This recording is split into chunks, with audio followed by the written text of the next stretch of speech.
Battle ground में सबसे पहले खबर रूस यूक्रेन के बैटल फ्रंट की। यूक्रेन ने रूस पर सबसे बड़ा हमला किया। अब सवाल रूस का है, क्या रूस यूक्रेन से बदला लेगा? क्या पुतिन यूक्रेन पर बड़े मिसाइल हमले का आदेश देंगे? रूस के अंदर लगातार यूक्रेन पर ऑरेशनिक मिसाइल से हमले की मांग उठ रही है। देखिए।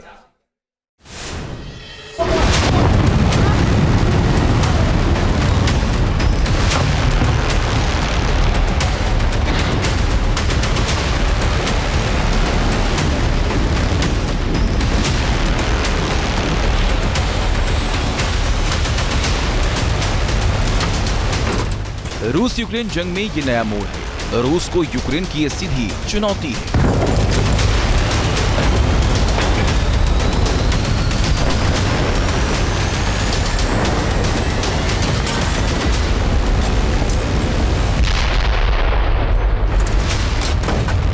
यूक्रेन ने मॉस्को पर सबसे बड़े हमले की जरूरत की है। अब सवाल रूस का है।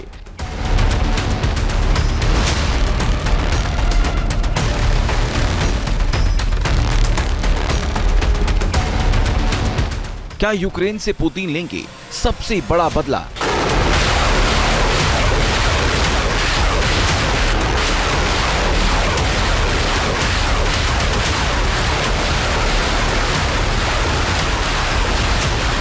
रूस और यूक्रेन के बीच पिछले 3 सालों से अधिक समय से युद्ध चल रहा है। इस युद्ध में यूक्रेन ने रूस पर अभी तक सबसे बड़ा हमला किया। यूक्रेन ने एक साथ रूस पर 337 ड्रोन दागे। बीती रात किए गए ड्रोन हमले के चलते कई एयरपोर्ट्स को कुछ समय के लिए बंद करना पड़ा।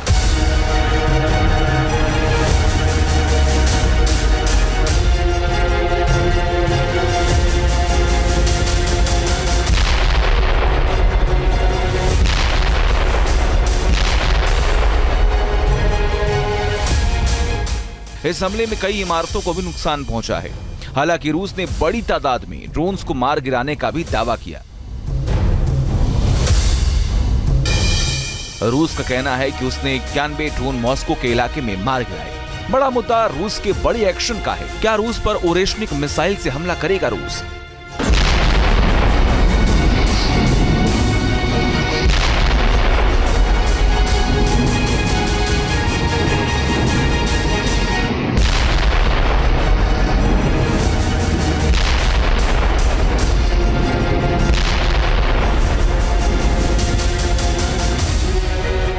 यूक्रेन ने युद्ध में मुख्य रूप से बैरकटर TB2 और कामिकाज़े ड्रोन का इस्तेमाल किया। बैरकटर TB2 तुर्की निर्मित ड्रोन है जो बेहद सटीकता से हमला करने में सक्षम है।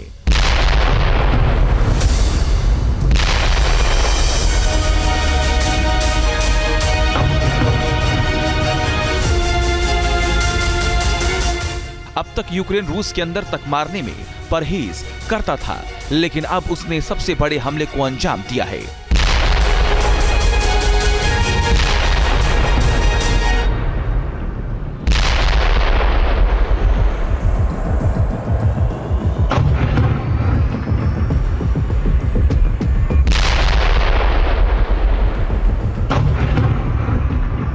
रूस में अब यूक्रेन को मुंहतोड़ जवाब देने की मांग की जा रही है। इसमें से एक विकल्प है ओरेशनिक मिसाइल से हमले का।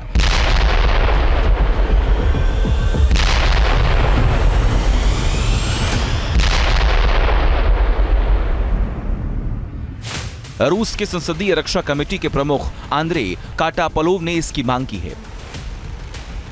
सवाल है कि कितनी खतरनाक है रूस की ओरेशनिक मिसाइल।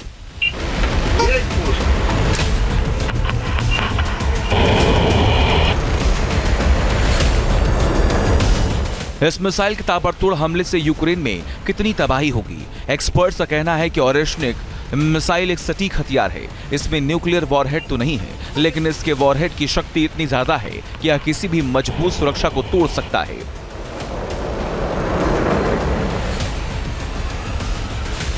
इसकी रेंज 1000 से 5500 किलोमीटर के बीच है। इसका मतलब है कि यह यूरोप में कहीं भी हमला कर सकती है। इस मिसाइल का तापमान 4000 डिग्री सेल्सियस तक पहुंच सकता है। ये सूरज की सतह के समान है।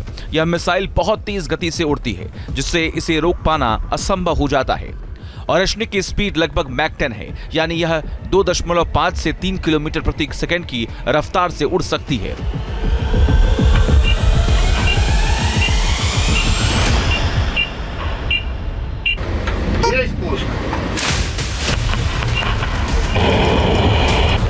इसका मतलब है कि यह मिसाइल हवा में घूम सकती है और आधुनिक एयर डिफेंस सिस्टम से भी बच सकती है।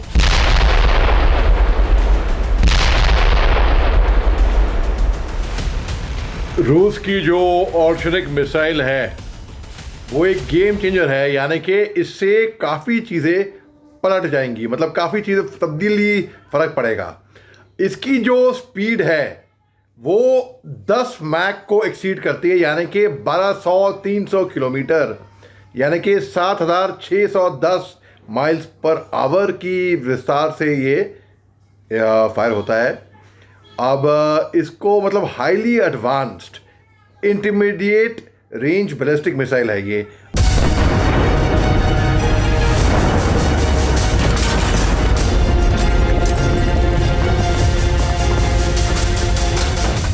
यूक्रेन का हमला और रूस में बदले की मांग उस वक्त उठ रही है। अमेरिका यूक्रेन को 30 दिन के सीज फायर के लिए राजी कर चुका है। इस सीज फायर पर रूस में सवाल उठाए जा रहे हैं, लेकिन अमेरिका का यह कहना है कि सीज फायर के अलावा कोई दूसरा विकल्प नहीं बचा है। इसको मैं ऐसा मानता हूं कि ये एक स्ट्रेटेजिक मूव थी रूस से। अपनी दमखम दिखाने के लिए रूस ने ये स्ट्रेटेजिक मूव इस्तेमाल करी। अब इससे ऑर्शनिक कैपेबिलिटीज जो कि रूस दिखाती है, अपना डेमोन्स्ट्रेशन, मिलिट्री प्राउनेस, अब वो आगे भी दिखाते हैं कि ताकतवर कितने हैं। बेसिकली अगर अनुमान तौर पे माने तो ये बात है। वैसे जंग के मैदान में रूस लगातार अपनी बढ़त बना रहा है। कुर्स्क में उत्तर कोरियाई सैनिकों की मदद से रूस अपनी स्थिति लगातार मजबूत कर रहा है। पूर्वी यूक्रेन के सुदचा शहर में भी रूस की सेना मजबूती से कदम जमा रही है। अमेरिका सीज फायर का दबाव तो डाल रहा है, लेकिन रूस के तेवरों से लगता नहीं कि पुतिन ट्रंप की बात मानेंगे।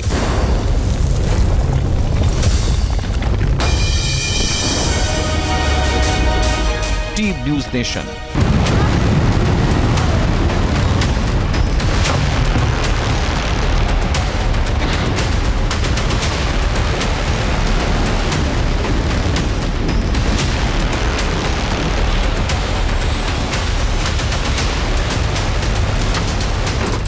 रूस यूक्रेन जंग में ये नया मोड़ है। रूस को यूक्रेन की ये सीधी चुनौती है।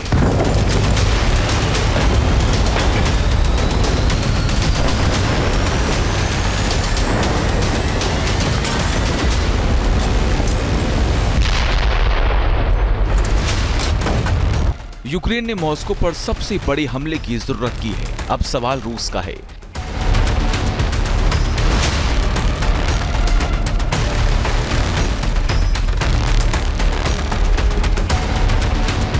न्यूज नेशन अब व्हाट्सएप पर खबरों की ताजा अपडेट के लिए न्यूज नेशन के इस क्यूआर कोड को स्कैन करें।